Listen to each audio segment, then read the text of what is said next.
দেখো সেই লোকেরা কত হতভাগা, কি এমন কাজের কারণে তাদের এমন কঠিন শাস্তি হচ্ছে। তোমার সাহস হলো কিভাবে আমাকে এমন জঘন্য খাবার পরিবেশন করো? ওখানে যাও আর শাস্তি পাও। আর তোমরা সবাই সোজা হয়ে দাঁড়াও, আমাকে রাগাবে না কিন্তু, নয়তো তোমাদের বেঁচে থাকা কঠিন হবে। ব্রায়ান, আমার মনে হয় তোমার ওদেরকে এমন কঠিন শাস্তি দেওয়া উচিত না, আর ওদের অপরাধ এতটাও বড় নয়। ওরা খুব কোলাহল করেছে, আমার ঘুম নষ্ট করে দিয়েছে, এটা কি অপরাধ না? তোমার যদি খুব মায়া হয় ওদের শাস্তি ভোগ করো। ওফ, তুমি তোমার ক্ষমতা এভাবে দুর্বল লোকেদের উপর ব্যবহার করতে পারো না? হ্যাঁ, তাহলে কি বলছো? ক্ষমতা এমন একটা জিনিস যেটা শুধু আমারই আছে। লক্ষ্মীরা, এই অহংকারী লোকটিকে অন্ধকূপে নিক্ষেপ করো। তুমি যদি সবার সাথে এমন অভদ্র আচরণ করো, কেউ তোমাকে সম্মান করবে না। এমন দিন আর কখনো আসবে না।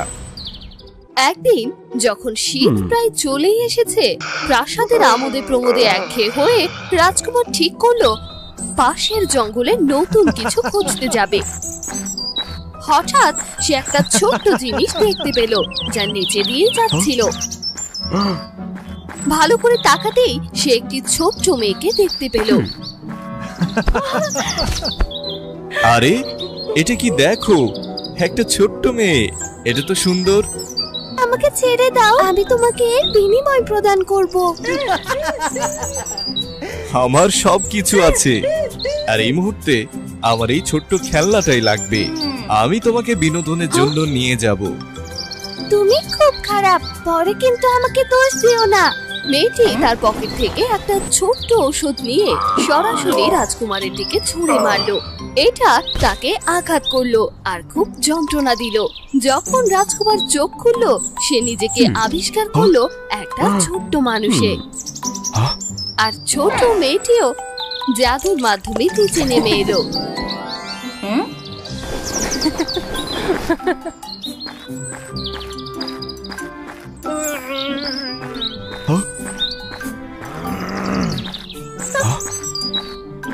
তুমি আমাকে জাদু করার সাহস কি করে পাও? আমি আদেশ করছি, দ্রুত স্বাভাবিক অবস্থায় আমাকে ফিরিয়ে নাও, আর যদি তুমি তা না করো, আমি আমার লোকেদের এই বন ধ্বংস করার আদেশ দেব। রাজপুত্রের হুমকি উপেক্ষা করে ছোট্ট মেয়েটি সেখান থেকে চলে গেল। ঠিক আছে, তবে অপেক্ষা করো। মাত্র কয়েক কদম হাঁটতে হাঁটতে হঠাৎ একটা বড় পিঁপড়া দেখা দিল। এটা রাজপুত্রকে তার খাবার মনে করলো আর কাছে এসে রাজপুত্রকে ধরে ফেললো। সাহায্য করো, আমাকে কেউ সাহায্য করো, এখানে কেউ আছো? সাহায্য করো। ঠিক সেই মুহূর্তে ছোট্ট মেয়েটি উপস্থিত হলো আর রাজকুমারকে পিঁপড়ার হাত থেকে বাঁচতে সাহায্য করলো। আমি এই রাজ্যের সমস্ত পিঁপড়েকে শেষ করে দেব। সেই সময় তার আকৃতির কারণে প্রাসাদে ফিরে যাওয়া তার পক্ষে সত্যি খুব বিপজ্জনক ছিল। তাই তাকে সেই ছোট্ট মেয়েটিকে অনুসরণ করতে হলো। সেই ছোট্ট মেয়েটির নাম ছিল টিনা। সে ছিল বনের আত্মা। তার ঘরটি ছিল একটা পুরনো ওক গাছের শেকড়ে। তার ঘরটি খুব ছোট হওয়া সত্ত্বেও এর মূলের ভেতরের স্থানটি ছিল খুব বড়।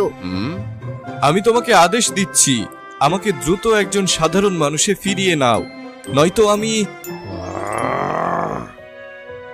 অ্যানিমন। কি? একমাত্র অ্যানিমনের ফুলই তোমাকে সাহায্য করতে পারে। তবে এখন শীতকাল, তোমার জন্য কোথাও অ্যানিমন এখন থাকবে না। আমাকে বোকা বানানোর চেষ্টা করবে না, শীত থাকতে এখন অনেক দেরি। আমি তোমাকে কিভাবে শাস্তি দেব তা দেখার জন্য অপেক্ষা করো। ব্রায়ান দরজা খুলল এবং একটা ঠান্ডা বাতাস বয়ে গেল যা তাকে নিথর করে দিচ্ছিল। এমনকি তাকে না চাইতেও শীতের শেষ পর্যন্ত এখানে থাকতে হয়েছিল। যদি সেটা না করতো তবে হিমায়িত হয়ে যেত। এদিকে টিনার প্রতিদিনের কাজ ছিল জঙ্গলের আহত প্রাণীদের সাহায্য করা। অজ্ঞাত কারণবশত সেই প্রাণীগুলোর শীতকালেই টিনার সাহায্যের বেশি প্রয়োজন ছিল। দীর্ঘ সময় রাতের খাবার না খেয়ে রাজকুমার রেগে গেল। তুমি কি আমাকে রাতের জন্য খাবার দেবে না? তুমি যদি তাড়াতাড়ি খেতে চাও তাহলে আমাকে একটু সাহায্য করো, নইলে আমি তোমাকে এখান থেকে তাড়িয়ে দেব। আমি একজন রাজপুত্র, তুমি একজন রাজপুত্রকে হুমকি দেওয়ার সাহস করছো? আমি তোমাকে কঠিন শাস্তি দেব। এটা আমার বাড়ি, আর তুমি এখানে আমার সাথে কখনোই তোমার নিয়মগুলো ব্যবহার করতে পারবে না। এর বেশি কিছু করতে না পেরে রাজকুমারকে অনিচ্ছাকৃতভাবেই টিনাকে সাহায্য করতে হয়েছিল। দিনের দীর্ঘ সময় কঠোর পরিশ্রমের পর রাজকুমার ক্লান্ত বোধ করলো। টিনা ক্লান্ত রাজকুমারকে এক বাটি গরম স্যুপ পরিবেশন করলো, যা সে প্রস্তুত করেছিল যখন রাজকুমার কাজে ব্যস্ত ছিল। জাদু দিয়ে রান্না করেছো? এখানে আসার আগে আমি যেসব খাবার খেয়েছি তার চেয়ে এটা অনেক সুস্বাদু। এটা শুধু একটা সাধারণ মাশরুম স্যুপ, কারণ তুমি খুব ক্ষুধার্ত। আজকের জন্য তোমাকে অনেক ধন্যবাদ। যখন তারা আনন্দের সাথে খাবার উপভোগ করছিল, হঠাৎ একটানা ঠক ঠক শব্দ হলো।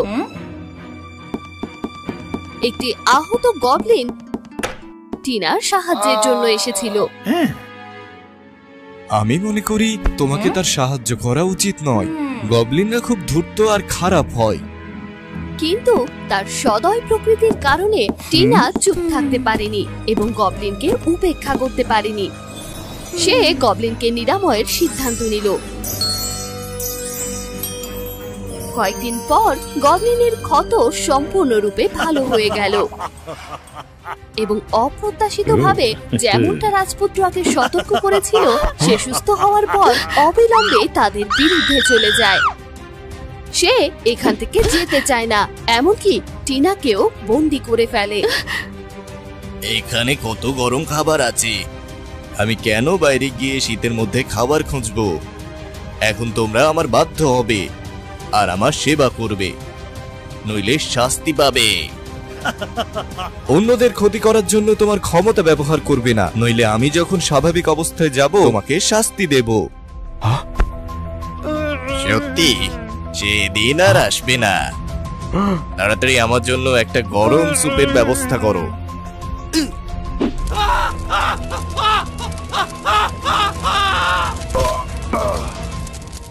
এই পরিস্থিতি রাজকুমারকে তার আগের করা সমস্ত জিনিসের কথা মনে করিয়ে দিল এবং সে তার দ্বারা নির্যাতিত ব্যক্তির রাগ এবং অসহায় অনুভূতি অনুভব করতে পারছিল। হাল না ছেড়ে রাজপুত্র গবলিনকে এখান থেকে বের করার উপায় খুঁজে পেল।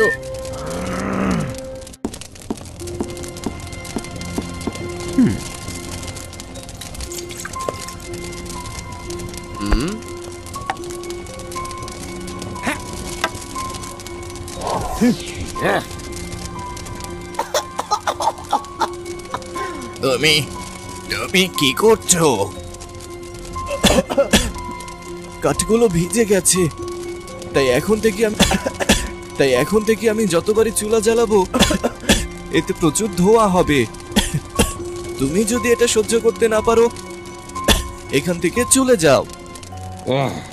তারপর গবলিন প্রচন্ড জোরে শ্বাস ছাড়ল, এতে ধোঁয়া উধাও হয়ে গেল।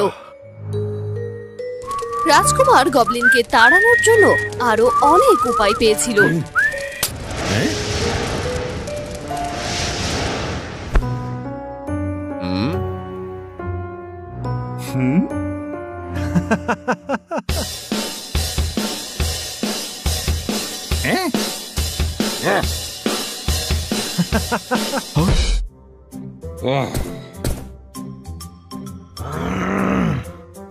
কিন্তু সে গবলিনকে কিছুই করতে পারছিল না। ব্রায়ান একটা অদ্ভুত পাতা খুঁজে পেল।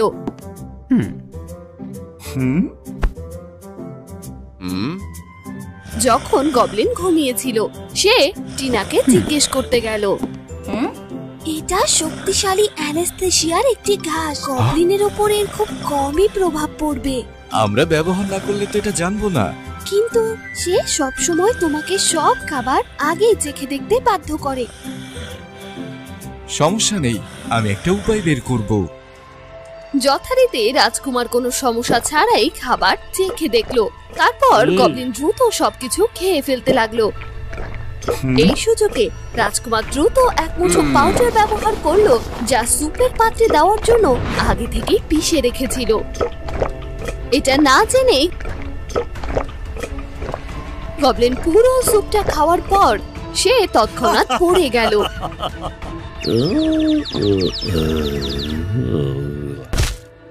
রাজপুত্র দ্রুত টিনাকে উদ্ধার করলো, আর তারা একসাথে গবলিনকে ঘুম ভাঙার আগেই বাড়ি থেকে বের করতে চাইলো।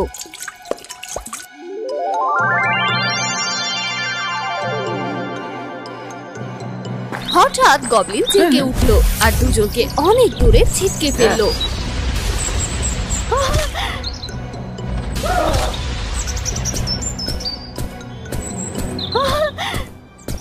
এই বিপজ্জনক মুহূর্তে ব্রায়ান বুঝতে পারলো যে সে একটা অ্যানিমালের নিচে দাঁড়িয়ে আছে। দেখা গেল ইতিমধ্যেই শীতকাল শেষ হয়ে গেছে, আর অবিলম্বে একটি অ্যানিমাল ফুলে কামড় দিয়ে রাজকুমার তার স্বাভাবিক আকার ফিরে পেয়েছে। এরপর একটি বড় শক্তিশালী দেহ নিয়ে রাজকুমার সহজেই তার নিজের পা দিয়ে গবলিনকে লাথি মেরে অনেক দূরে উড়িয়ে দিল।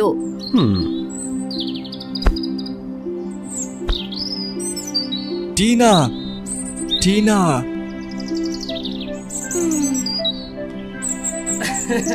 ও সৌভাগ্যবশত তুমি এখনো ঠিক আছো। আর সেই গবলিন, আমার মনে হচ্ছে সে হয়তো আবার ফিরে আসবে। আমি এখানে আমাদের লোকেদের এসে তোমাকে রক্ষা করার আদেশ দেব। চিন্তা করো না, আসলে ওই ওক গাছের শেকড় আমার বাড়িতে প্রবেশের দরজা মাত্র। আমি এটিকে অন্য জায়গায় সরিয়ে নেব, আর আমাকে খুঁজে পাবে না। তার মানে আমিও তোমাকে আর খুঁজে পাবো না, তাই না? আমি যেখানেই থাকি সেখানে একটা বেগুনি অ্যানিমন ফুল থাকবে।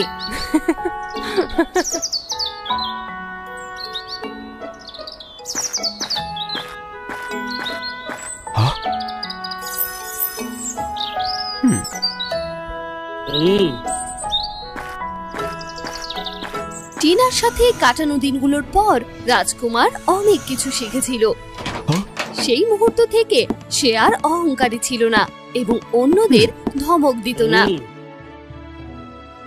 মাঝে মাঝে সে বেগুনি অ্যানিমাল ফুলের খোঁজে বনে যেত এবং সেখানে টিনার জন্য একটা ছোট্ট উপহার রেখে আসতো।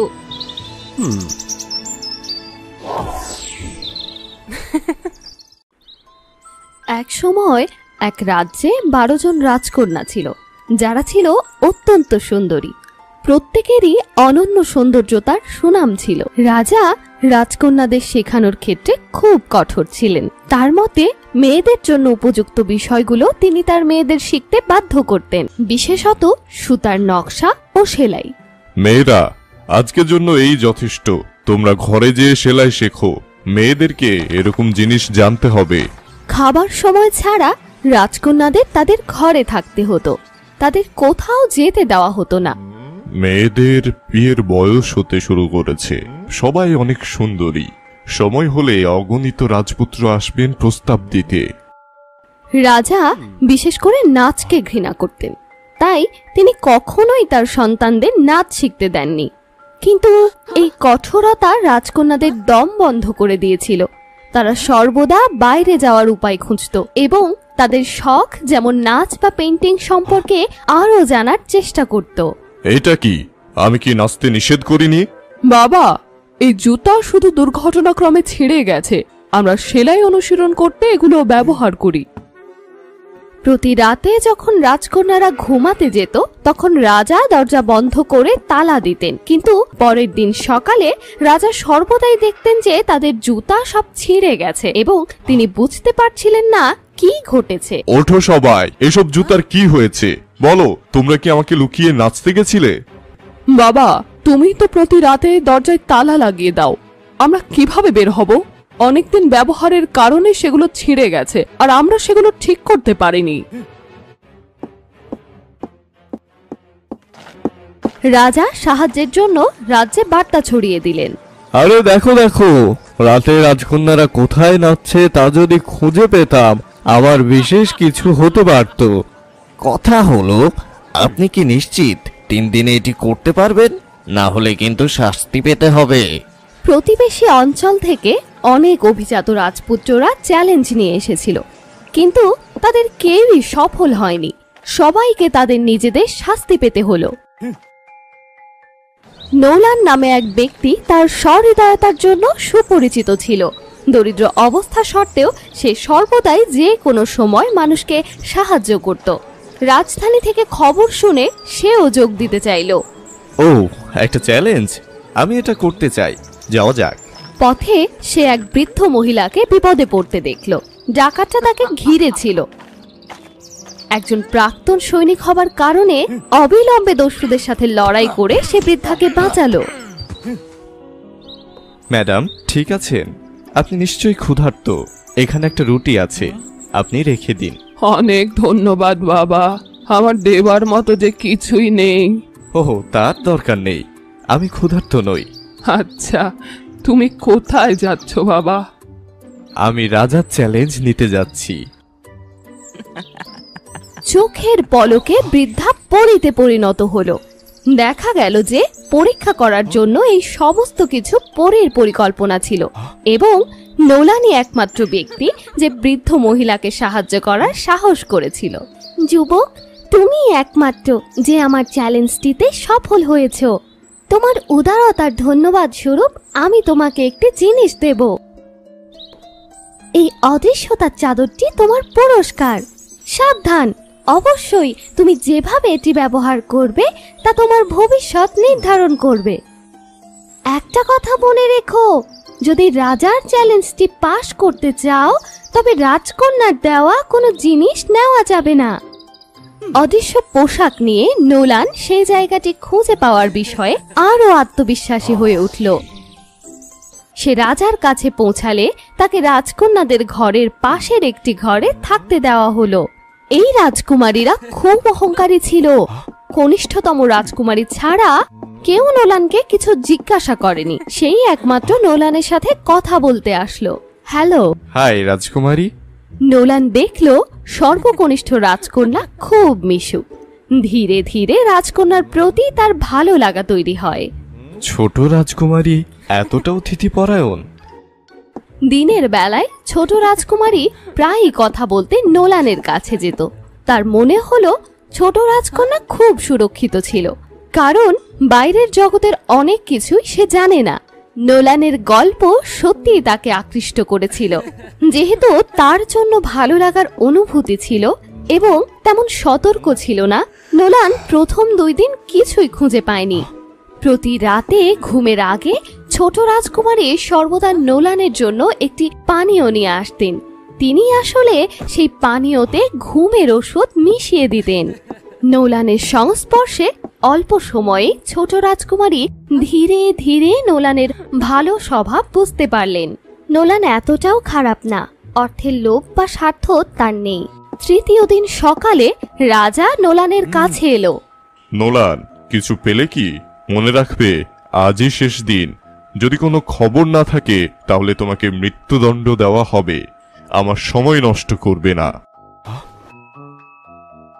একটা কথা মনে রেখো, যদি রাজার চ্যালেঞ্জটি পাশ করতে চাও তবে রাজকন্যার দেওয়া কোনো জিনিস নেওয়া যাবে না।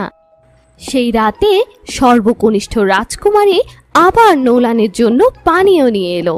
নোলান, এটাই শেষ রাত। আপনার চ্যালেঞ্জে সফল হওয়ার প্রত্যাশা হিসেবে একটি পানীয় এনেছি। নোলান ড্রিঙ্কসটা হাতে নিয়ে পান করলো। নেশার ভান করে সে চোখ বন্ধ করে রইল। রাজকুমারী দেখলো নোলান ঘুমিয়ে পড়েছে। সে আস্তে করে তার ঘরে চলে গেল। আমার কি এটা করা উচিত? যদি যাই হোক, আমি আমার বোনদের সাথে বিশ্বাসঘাতকতা করতে পারি না। আগামীকাল সকালে বাবাকে তাকে বাঁচাতে বলবো। এদিকে সে ঘর থেকে বেরিয়ে যেতেই নোলান উঠে গেল। মুখ থেকে পানীয়টি ফেলে দিয়ে নোলান অদৃশ্য পোশাকটি পরল এবং তাকে অনুসরণ করলো। রাজকন্যাদের ঘরে ঢুকে বড় রাজকন্যার অদ্ভুত ক্রিয়াকলাপ দেখে নোলান অবাক হয়ে গেল। একটি ভূগর্ভস্থ সুড়ঙ্গ দেখা গেল। নোলান দ্রুত রাজকন্যাদের অনুসরণ করলো। তারপর সে দেখলো 12 জন রাজকন্যা একটি গোপন বাগানের গোপন পথে যাচ্ছে। রূপালী পাতার গাছ দ্বারা সজ্জিত পথটি খুব সুন্দর ছিল। বোন, আমার মনে হচ্ছে কেউ আমাদের অনুসরণ করছে। ধুর, এটা তো প্রথমবার নয়, তাই না?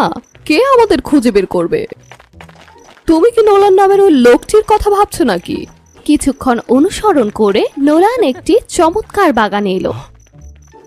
একটি সুরেলা গান বেজে উঠল। রাজকন্যারা একে একে কাঠের মেঝেতে খুশি মনে নাচতে শুরু করলো। চমৎকার আয়োজনে নোলানের ইচ্ছে করলো চাদর ফেলে রাজকন্যাদের সাথে নাচতে। 12 জন রাজকন্যা এখানে প্রতি রাতে নাচের অনুশীলন করতে আসে। বোনেরা, সকাল হয়ে এলো, আমাদের ফিরে যেতে হবে। প্রাসাদে ফেরার সময় নোলান বোনদের থেকে এক ধাপ এগিয়ে থাকার চেষ্টা করেছিল। সে তার শোবার ঘরে ফিরে গেল, তার চাদরটা খুলে ফেলল এবং নাক ডাকতে শুরু করলো। দেখো, নাক ডাকা শুনতে পাচ্ছ? হার্ট চিন্তা আছে। পরের দিন সকালে রাজা 12 জন রাজকন্যা এবং নোলানকে প্রাসাদে ডাকলেন। নোলান, গত রাতে আমার মেয়েরা যেখানে গিয়েছিল জায়গাটা খুঁজে পেয়েছো? রাজকন্যারা আত্মবিশ্বাসে হেসে উঠল যে নোলান অন্যদের মতোই ব্যর্থ হবে। তারা যা ভাবলো তা হয়নি। হ্যাঁ, গভীর ঘুমের মানুষ কিভাবে জানবে? মহারাজ, আমি পেয়েছি, আমাকে অনুসরণ করুন। নোলান সেই সুড়ঙ্গটি খুলল। সে রাজাকে রৌপ্য পাতার গাছের সারিবদ্ধ পথ ধরে গত রাতের সেই চমৎকার বাগানে নিয়ে গেল। রাজকন্যাদের এভাবে লুকানো উচিত নয়। নিজের শখ এবং স্বপ্ন পূরণ কি এমন অন্যায়? এই সময় 12 জন রাজকন্যা এটি স্বীকার করল। বাবা, দয়া করে আমাদের ব্যক্তিগত জায়গা এবং শখ ছেড়ে দিতে বাধ্য করবেন না। আমরা বাইরের জগৎ সম্পর্কে জানতে আগ্রহী। এই জায়গাটা আমরা মায়ের চিঠি থেকে পাই। তিনি আমাদের এই বাগানে যাওয়ার গোপন পথ বলে গেছেন। তিনি এখানে নাচের অনুশীলন করতে আসতেন। এটি আমাদের কাছে স্বপ্নের পথ। আমরাও তার মতো হতে চাই, আমাদের শখ পূরণ করতে চাই। তার সন্তানদের কথা শোনার পর রাজা হঠাৎ বুঝতে পারলেন যে তার কঠোরতা সন্তানদের এমন করে তুলেছে। এসবের মূলে রয়েছে রানীর প্রস্থান, যিনি এই 12 জন রাজকুমারীর মা। আগে রাজা রানীকে খুব ভালোবাসতেন, নাচের প্রতি তার ভালোবাসা ও সমর্থন করতেন। একবার যখন তারা একটি পাহাড়ে আড্ডা দিচ্ছিল, নাচের সময় অসাবধানতার কারণে দুর্ভাগ্যবশত রানী পিছলে গিয়ে কিনারা থেকে পড়ে যান। সেই থেকে রাজা বিশেষ করে নাচকে ঘৃণা করতেন, এমনকি রাজ্যের সবচেয়ে বড় উৎসবেও নাচ নিষিদ্ধ করেছিলেন। রাজা তার মন পরিবর্তন করলেন। তিনি মহিলাদের বাইরে যেতে, তারা যা পছন্দ করে তা করতে এবং যাদের তারা উপযুক্ত মনে করে তাদের সাথে পরিচিত হতে দেন। রাজা তার প্রতিশ্রুতি রক্ষা করলেন, নোলানকে একটি পদোন্নতি দিলেন। ছোট রাজকুমারীরও নোলানের প্রতি ভালো লাগা ছিল, তাই তাদের প্রেমে পড়তে খুব বেশি সময় লাগেনি। রাজপ্রাসাদে বিয়ের অনুষ্ঠান হলো। দুজনে খুব সুখে বসবাস করতে লাগলো।